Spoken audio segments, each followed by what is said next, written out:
Bienvenue dans cette nouvelle édition de l'information au sommaire. Escalade de violence dans le nord-est du Nigeria. Des dizaines de personnes ont perdu la vie ce 9 juin lors d'une attaque dans le village de Felo. Attaque attribuée à une faction dissidente de Boko Haram. Adoption d'une loi de finances rectificative pour faire face aux défis post-Covid au Niger. Le budget général de l'État passe de 2266 milliards de francs CFA à 2405 milliards, soit une hausse de 139 milliards de francs CFA.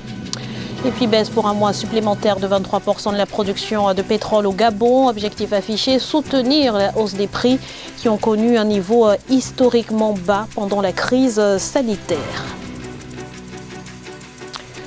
Mais avant de développer ces titres, modification du calendrier électoral au Malawi, le Parlement a avancé du 2 juillet au 23 juin la date de l'élection présidentielle.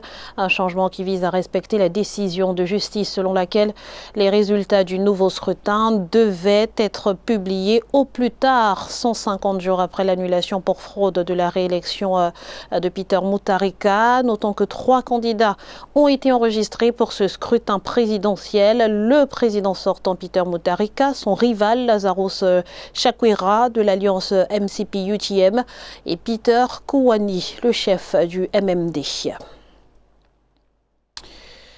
Les Nigérians sont sous le choc après l'attaque ce mardi 9 juin d'un village situé à 80 km de la capitale régionale Maïdougouri.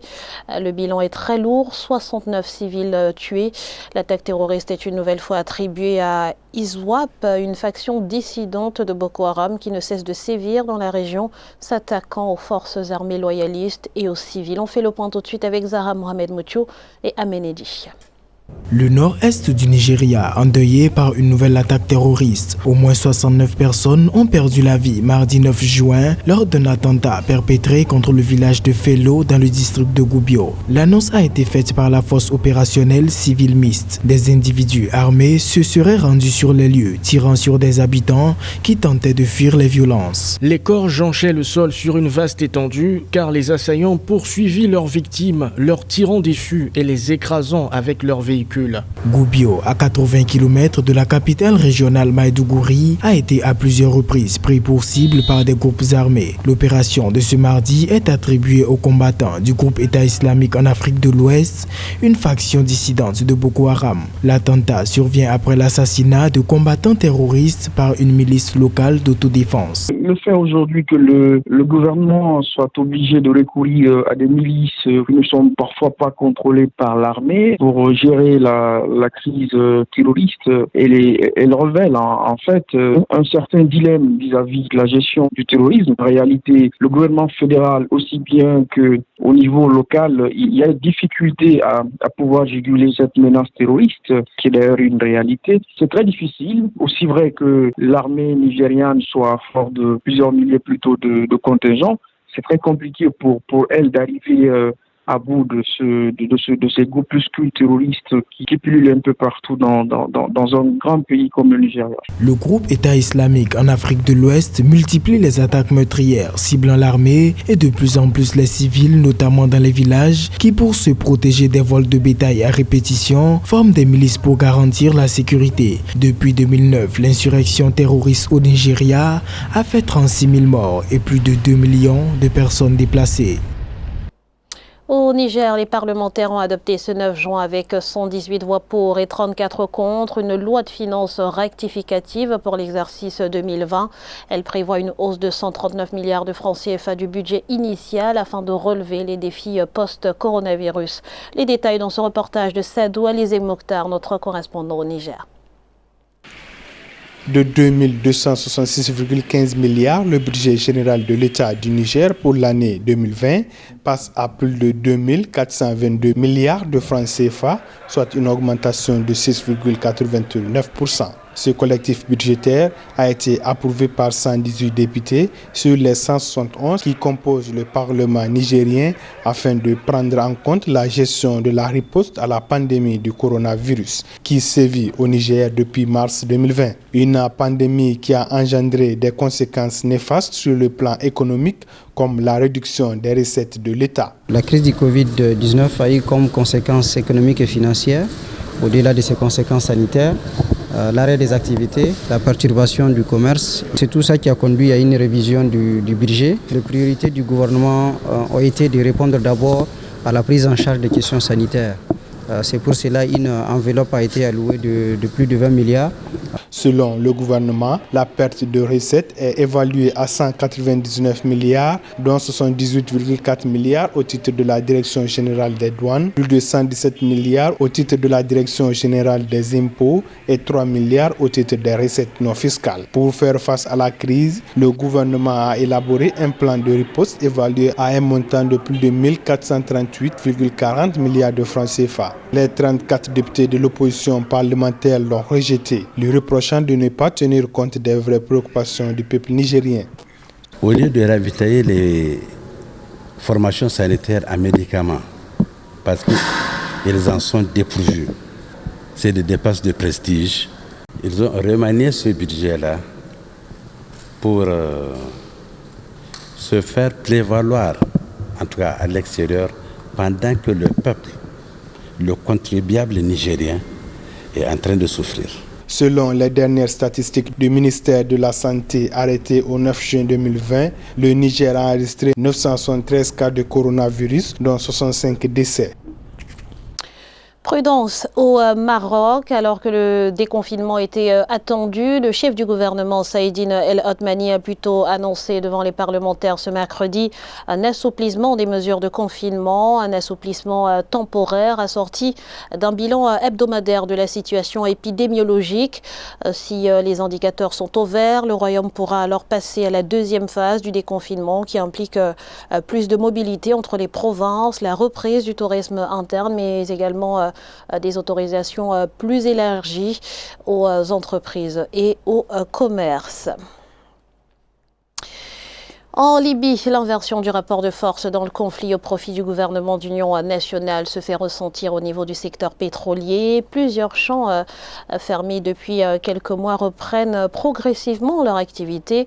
C'est le cas d'Al-Sharara dans le sud-est et d'Al-Fil dans le bassin de Morzouk. Les détails avec Zahra Mohamed Mocho, commenté par Philomentine. Après plusieurs mois d'arrêt, reprise en Libye de la production pétrolière sur deux importants champs, l'annonce a été faite lundi 8 juin par la Compagnie nationale de pétrole au lendemain du redémarrage de la production à Al-Sharara, le plus grand site pétrolier du pays. Jadis, il pouvait produire jusqu'à 300 000 barils de pétrole brut par jour. Nous annonçons la reprise de la production à Al-Fil et la levée de l'état de force majeure sur les exportations de brut des champs d'Al-Sharara et d'Al-Fil. L'ENOC commencera les exportations de pétrole brut dès que possible. Une reprise des exportations très attendue dans ce pays dépendant du pétrole, mais qui fait face à l'effondrement du secteur. Depuis la fermeture à la mi-janvier 2020 d'installations stratégiques en Cyrénaïque et dans le Fezzan, la production pétrolière a chuté de 90%, passant de 1,2 million à 110 000 barils par jour.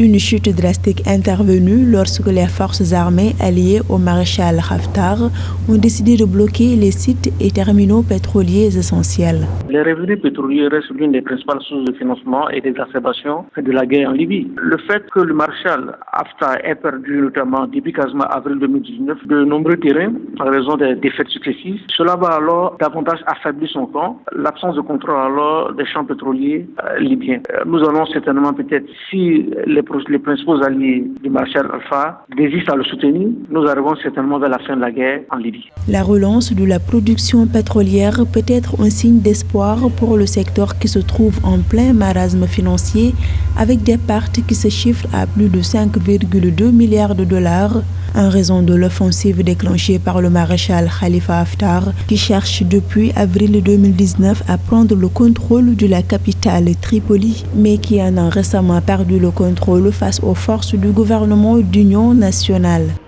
Une reprise de la production qui tombe à pic au moment où les cours du pétrole sont en hausse portés par l'accord de l'OPEP.